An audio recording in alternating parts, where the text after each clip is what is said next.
11টা ছেলে হাফিজে কোরআন, মোকাম্মল 30 পারা কোরআনকে ওরা নিজের বুকে নিজের মাথাতে একবারে মেমোরির মতন একবারে ক্যাচ করে নিয়েছে। বলেন আলহামদুলিল্লাহ। তাইলে আপনারা যে টাকাটা মাদ্রাসাতে দান করেছেন, এই টাকাটা নিজের জায়গাতে লেগেছে, কোনো আজেবাজে কাজে লাগেনি নাকি?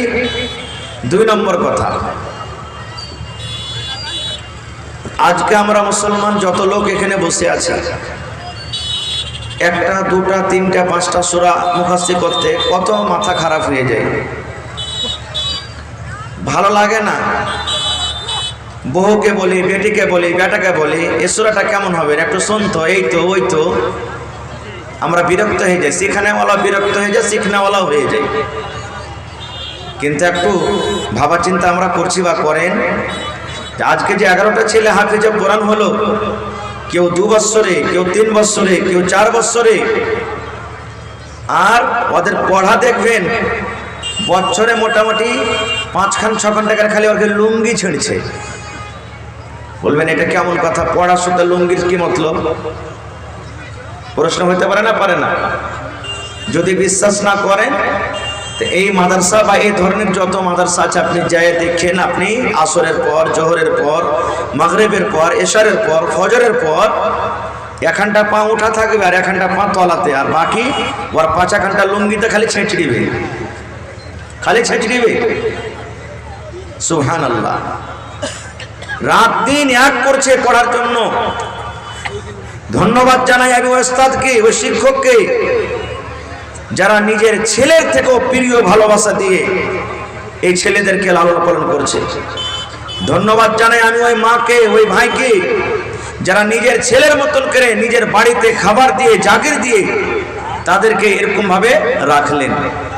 নেকিতে সব সমান হবে ইনশাআল্লাহ তাআলা। ভাই মুসলমান, এই কোরআনটা কি জিনিস? কোরআন কি জিনিস? সব কথা বলা যাবে না, শর্টে 2-4টা কথা বলবো। কোরআন আল্লাহ তাবারাক ওয়া তাআলার এমনও পাক পবিত্র কিতাব, আপনারা শুনেছেন, জানছেন, যে জায়গাতে আমার আপনার নবী মুহাম্মদ সাল্লাল্লাহু আলাইহি সাল্লাম জন্ম নিয়েছেন, মক্কা নগরে মানুষেরা মদ পান করত, মানুষেরা জুয়া খেলত, মানুষেরা লড়াই ঝগড়া করত। বেটি যদি বাড়িতে জন্ম হইতো ওকে জিন্দা দফন করে দিত। যদি কোনো মেয়ে ছেলের স্বামী মারা যেত ওকে ডান বলে, ডাহিন বলে কষ্ট দিত। এখানটা ঘরে 1 বছরকে বছর বন্ধ করে রেখে যেত। যুগ যুগ ধরে লড়াই যুদ্ধ চলত। অর্থাৎ দুনিয়াতে যত রকম এখন পাপ গুনাহ দেখতে পেয়েছেন, দুনিয়ার কোনো এমন পাপ ছিল না মক্কা নগরে হতো না। আমার শেখেরা বসে আছেন, জিজ্ঞাসা করতে পারেন, সমস্ত পাপকে মুছে দিলেন কে? কোরআন। সমস্ত পাপকে মুছেছে এই কোরআন। বলবেন কেমন করে? ওদিকে আমি যাব না, কথাটা লম্বা হয়ে যাবে। কোরআন কি জিনিস? আল্লাহ তাবারাক ওয়া তাআলা কোরআনে 114 সূরা আছেন। 114 সূরার মধ্যে 2 নম্বর সূরাতে আল্লাহ তাআলা নিজের কোরআনের পরিচয় দিয়ে দিয়েছেন, যেন মানুষেরা কোরআন শুরু করতে করতে বুঝে ফেলে যে কোরআনটা কি জিনিস। বলবেন কেমন কথা? আল্লাহ তাআলা 2 নম্বর সূরা সূরাতুল বাকারাতে বলছেন, আলিফ লাম মিম। আচ্ছা না নেই? যারা কোরআন পড়তে যাচ্ছেন দেখবেন এটার মানে কি। মুহাদ্দিসিনে কেরাম, মুফাসসিরিনে কেরাম দেখবেন ওয়াতে লিখে দিয়েছে আল্লাহু আ'লামু বিমুরাদিহি। এই কথার মানে মতলব কি আল্লাহ ছাড়া কেউ জানে না। কাফ হা ইয়া আইন সাদ আলিফ লাম রা কাফ নুন এই ধরনের হরফে মুকাদ্দাত বলা হয়েছে আগে। কোরআনে যত আছে আল্লাহু আ'লামু বিমুরাদিহি লিখে দিয়েছেন। আরো অন্য উলামায়ে কেরাম কিছু বলেছেন, আমি ওদিকে যাব না। তারপর আল্লাহ বলছেন কি, জালিকাল কিতাবু লা রাইবা ফীহ। আল্লাহ রাব্বুল আলামিন বলেন, হে দুনিয়ার মানুষ, কোরআন এমন একটা কিতাব, কোরআন এমন একটা বই, কোরআন এমন একটা পুস্তক, আল্লাহ নিজে তার প্রমাণ করে দিলেন, আল্লাহ সার্টিফাই দিয়ে দিলেন। হে দুনিয়ার মানুষ, লা রাইবা ফীহ, কোরআনটা হলো আল্লাহর কিতাব, কোরআনটা হলো আল্লাহর কালাম, কোরআনটা হলো আল্লাহর কিতাব। আল্লাহর কিতাব হতে কোনো রকমের শক সন্দেহ নাই। এটা হলো আল্লাহর কিতাব, আমাদেরকে মানতে হবে এটা আল্লাহর কিতাব, কোরআনটা আল্লাহর কালাম। আল্লাহর কালাম আল্লাহর কিতাব হতে কোনো রকমের শখ শোভানায় সন্দেহ নয়। এবার বলবেন মাওলানা কোরআনে কি আছে, কোরআন পড়ে কি লাভ পাবো, কোরআনে কি এমন কথা আছে? আল্লাহ রাব্বুল আলামিন সেটাও বলে দিয়েছেন, হুদাল লিল মুত্তাকিন। ওরে সুবহানাল্লাহ, ভাত খাবেন পেট ভরবে, রুটি খাবেন পেট ভরবে, ক্ষুধা লেগে গেলে ভাত রুটি খেলে দানা খেলে আপনার পেট ভরে যাবে। কিন্তু আল্লাহ বলেন দুনিয়ার মানুষ রে, কোরআন একটা এমন কিতাব, কোরআন এমন একটা বই, কোরআন এমন একটা পুস্তক, যদি তুমি পড়ো তাহলে তুমি মুত্তাকি হয়ে যাবে, পরেজগার হয়ে যাবে। আল্লাহ নিজে বলেন হুদাল লিল মুত্তাকিন, মুত্তাকিনের জন্য হিদায়াত রয়েছে। দুটা কথা এখানে আপনারা শুনলাম, শর্টে বলবো। এক নম্বর, কোরআন কার কিতাব ভাই? কথা বলেন, কোরআন কার কিতাব? আপনারা মুখে কথা বলতে পারবেন না ভাই, একটু কষ্ট করেন। কোরআন কার কিতাব? আল্লাহর কিতাব। আর কোরআনে কি আছে? মুত্তাকিনের জন্য, পরেজগারদের জন্য কি আছে? হেদায়েতুল লেখা আছে। দুটো কথাই আয়াত থেকে আমরা শুনতে পেলাম, বুঝতে পারলাম। এবারে যদি কোনো মুসলমান, যদি কোনো মানুষ যদি কোরআনটাকে আল্লাহর কিতাব যদি না মানে, তাহলে তাকে মুসলমান বলা হবে? যারা বলেন মুসলমান বলা হবে? কখনো মুসলমান হইতে পারে না। যদি নামাজ পড়ে, যদি রোজা করে, যদি 10 বার হজ করে, যাকাত দেয়, তাহাজ্জুদ পড়ে, আর যদি বলে কোরআনটা আল্লাহর কিতাব নয় আমি মানি না, তাকে মুসলমান বলা হবে না। এবার আর একটা কথা শুনেলেন, দুনিয়াতে মেলা এরকম কিতাব আছে, আছে না নেই? বাইবেল আছে, রামায়ণ আছে, এই ধরনের অনেক কিতাব আছে। মানুষরা নিজের নিজের ধর্মে নিজের নিজের হিসাবে কিতাবকে মানছে, মানে না? মানে না। কিন্তু বন্ধুরে, আমার মনে হয়, আমার জানা মতো দুনিয়াতে কোনো এমন একটা মানুষ পাবেন না যে বাইবেলের হাফেজ আছে, রামায়ণের হাফেজ আছে, এরকম মনে হয় কোনো লোক খুঁজে পাওয়া যাবে না। কোন এলাকাতে, কোনো গ্রামে আপনি পাবেন না গোটা রামায়ণ মুখস্থি করেছে, গোটা বাইবেল মুখস্থি করে রেখেছে, এরকম কোনো পাবেন না, মনে হয় হাফেজ পাবেন না। কিন্তু আল্লাহ রাব্বুল আলামিনের দয়া, আল্লাহ রাব্বুল আলামিনের মেহেরবান, আমার মুসলমানের মধ্যে মোটামুটি কোন এমন গ্রাম গাঁও নাই যে গ্রামে কম পক্ষে একটা হাফেজে কোরআন আপনি পাবেন না। পাবেন কি পাবেন না? নাউজুবিল্লাহ সুম্মা নাউজুবিল্লাহ, বুঝার জন্য বলি। আল্লাহ রাব্বুল আলামিন বলেন দুনিয়ার মানুষ রে, আমি কোরআন নাজিল করেছি এবং কোরআনের হেফাজত আমি আল্লাহ রাব্বুল আলামিন করব। এবার বলবেন মাওলানা আল্লাহ কেমন করে হেফাজত করবেন? এই মুসলমান, দুনিয়াতে দেখবেন চোখওয়ালা হাফেজ আপনারা দেখলেন, কিন্তু দুনিয়াতে এমন মানুষ আছে দুই চোখের অন্ধ, দুই চোখের কানা, আলিফ কেমন হয় জানে না, লাম কেমন হয় জানে না, সিন কেমন হয় জানে না, কাফ কাফ কেমন হয় জানে না, এক হরফ পর্যন্ত নিজের চোখে দেখতে পাই না। তবে আল্লাহ রাব্বুল আলামিন তার মাথাতে, সিনাতে 30 পারা কোরআন আল্লাহ ভর্তি করে দিয়েছেন। আপনারা জানেন আল্লাহ রাব্বুল আলামিন কোন দিক দিয়ে মানুষ রাতে আল্লাহ রাব্বুল আলামিন মানুষের জারিয়াতে কোরআনের হেফাজত করিয়ে নেবেন। আমি যেটা বলতে চাইছিলাম বন্ধুরে, যদি গোটা পৃথিবীর যত কোরআন আছে সমস্ত কোরআনকে যদি জ্বালিয়ে দেওয়া হয়, পুড়িয়ে দেওয়া হয়, আর যদি নতুন ভাবে বলা হয় এই মানুষ তোমরা কোরআন মাজিদ আবার তোমরা ছাপিয়ে দাও, নতুন করে তৈরি করো, আল্লাহ রাব্বুল আলামিন মানুষকে জ্ঞান বুদ্ধি এমন দিয়েছে রে ভাই, ওরে সুবহানাল্লাহ, কম্পিউটার সামনে হাজির করে দেন। এবার 10টা 5টা ছেলেকে আপনি হাফেজে কোরআন যারা নিজের সিনাতে কোরআন খেলা লুকিয়ে রেখেছেন, আবার আপনার যে মতো আল্লাহ রাব্বুল আলামিন কোরআন নাজিল করেছেন একটা জির যাবার পর্যন্ত হিলাডালা হবে না। সেম টু সেম আল্লাহ রাব্বুল আলামিন যেইভাবে নবীর প্রতি কোরআন নাজিল করেছেন এরকম ভাবে কোটি কোটি কোরআন আল্লাহ তাবারাক ওয়া তাআলার তৈরি হয়ে যাবে। যাবে কি যাবে না? যারা বলেন হবে না, হবে না।